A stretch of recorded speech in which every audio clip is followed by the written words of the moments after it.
Well, each week, a group of insiders joins me to offer perspective on some of the week's top stories. This week, sounding off on a record year for economic development in Fishers, support growing for a proposed food and beverage tax in Bloomington, and a lot more. Our insiders this week are Inside Indiana business contributor Bill Benner, also Short Strategy Group Chairman and CEO Frank Short, and UIndy Assistant Professor of Political Science, Laura Merrifield Wilson. Welcome one and all to the Insiders. A lot to cover this week, a number of economic development announcements. A big one late in the week from Lafayette, Subaru of Indiana Automotive continues to grow. Frank, they've got 5,000 plus employees now. The new Ascent vehicle will be manufactured there, $140 million investment, 200 additional jobs. I think it's a great announcement. You know, it's a story. We're going to talk about a lot of them all around the state. But, you know, this is an example. It was the first assembly plant, you know, we had. Final assembly plant, 1988. Right, yep. I mean, this is a story that has made news in Indiana for 30 years. It was a great investment then. It's continued to grow, continue to expand. We now have Honda in Greensburg. We have Toyota in Princeton. So, you know, Indiana's a hub. And all the subsidiary businesses. It's a great story, and that's a great addition for jobs. And again, it's outside of central Indiana. You know, it's part of that economic impact that spreads around the state. The suppliers to the plants like that are everywhere. Too. Yeah, they're all over the state. Yeah. Speaking of activity that continues to happen, you look at the city of Fishers in Hamilton County. Laura continues to grow in so many ways. This week, late in the week, announcing another expansion, Flexware Innovation expanding, adding about 70 jobs. $8 million investment, but those jobs pay 75% above the Hamilton County average. They do, and so they're not just adding jobs. These are good jobs. They're the kind of jobs that attract the communities you want to build, and they're going to allow so much more growth. We see. I keep thinking they're going to top out. They've done so much, and they keep bringing more in. So kudos to them. A record year for economic development in Fishers. 2,200. Now these are commitments, so they're not. You know, we'll see how they pan out. But 2,200 jobs, $65 million in investment, and I know more is in the pipeline. Not too shabby at all. Yeah. And as a resident of Fishers, I'm glad to see the tax base, and this has been a strategy, a well-conceived strategy to move the tax base away from residential, as it was for so many years, into this new area of technology and other things and retail. So it's a very encouraging development. Scott Fadness, the mayor, was on the show, at the top of the show, talking about this, and we talked about IKEA too, and he said one thing, he talked about what it has brought. He said one thing it hasn't brought, at least not yet, are the traffic headaches that everyone is anticipating. Is there a concern from residents like you, Bill? Well, I think there is a concern, and especially I think it'll be exacerbated when Indiana 37 north of 116th Street, where IKEA and Topgolf and Portillo's are, as they redo that highway, the cars got to go somewhere, but it's also a necessary part of the infrastructure that they have to address. Yeah. You look at logistics, distribution and logistics, huge for Indiana, in particular central Indiana. Boone County getting United States Cold Storage planning to invest $30 million in Lebanon. So again, they're spreading out this investment, and those are big numbers, $30 million.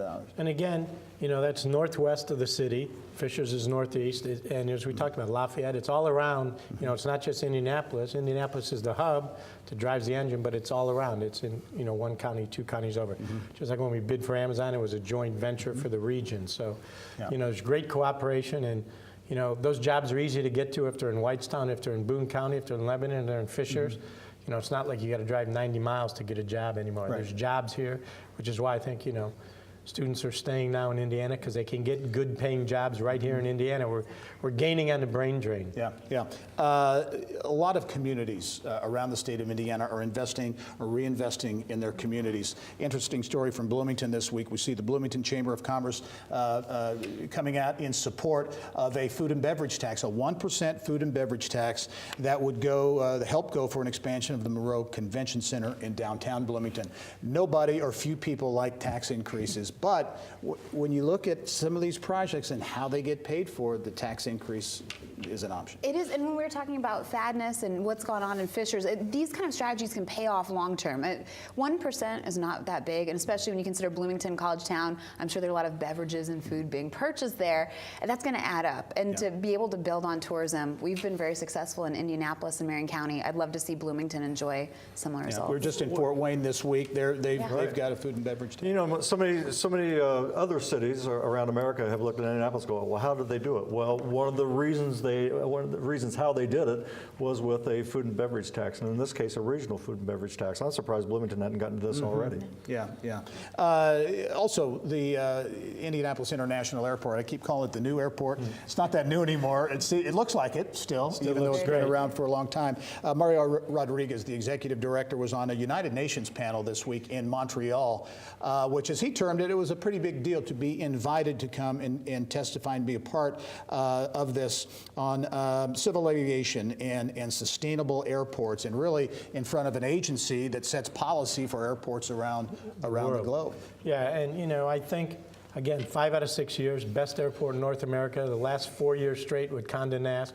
Mario and his team out there are doing a great job, and it's just, you know, when you get accolades from somewhere else, it's easy to toot your own horn, but here's people from the United Nations recognizing the first post-9/11 airport built in this country, you know, LEED certified airport, so it's pretty big stuff. And as you say, it continues year over year to get these 4 years accolades. straight Condé Nast.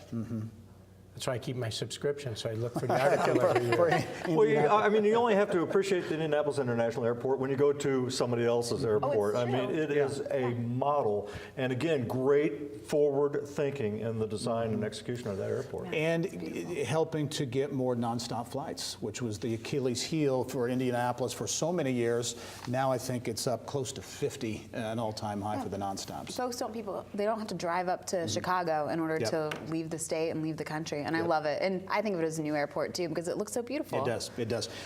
Moving on to some political news with business implications as well. Scott Pelath, the House Minority Leader, announced his retirement, if you will, and his replacement named this week Terry GOODIN as House Minority Leader on the Democrat side. Caruthersville, Southern Indiana? Yeah, and superintendent plans to keep that position. He's budget committee, ways and means, so obviously someone who's pretty powerful. There aren't a lot of Democrats in the state legislature, but they intend to do good things. I think it's a good selection.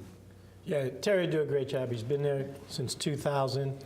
You know, I had a conversation with him this week, talked to him after he got elected. And he's going to continue to talk about wages, about families, about making Indiana better for Hoosiers.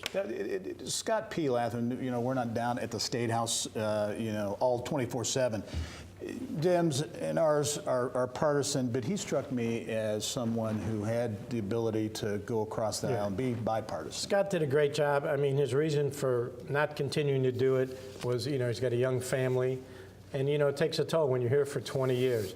But I think Indiana has been blessed on both sides of the aisle. We've had legislative leaders that have really done a good job for, you know, everybody in this state, and Scott fits that mold, and Terry will be the same way. Yeah.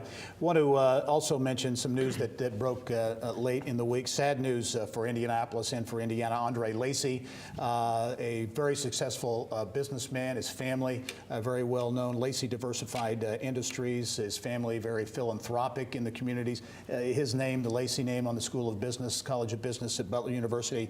Andre LACY was killed in a motorcycle accident while he was visiting South Africa. Just terrible news. 78 years old. Bill, his name, his family's presence in so many things in the community will go on forever. Yeah. P.E. McAllister, LACY, I mean, Lily, I mean, these are iconic, long-standing Indianapolis names. I was just at the Whistler Awards where I'm reminded of his contributions to the city over the years. Just a real tragedy. Yeah. I think the biggest legacy for the LACY family is the LACY Leadership Series. Most of us have graduated from it. Absolutely. You know, it's in the, we just had the 50th year, 40th year. So this is about class 42.